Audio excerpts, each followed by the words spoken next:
আলো খোঁজার গল্প। একসময় এক অন্ধকার গ্রামে এক বালক বাস করত, যার নাম ছিল আমিন।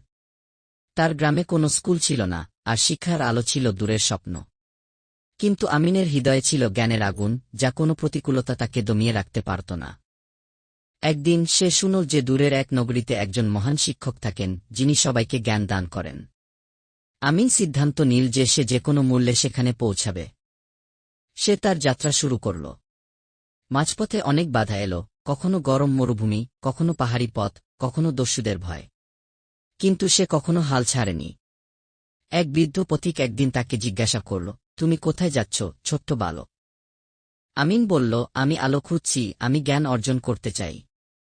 বৃদ্ধ ব্যক্তি হেসে বললেন, আলো কেবল বাইরের জগতে নয়, তোমার মনের ভেতরেও রয়েছে।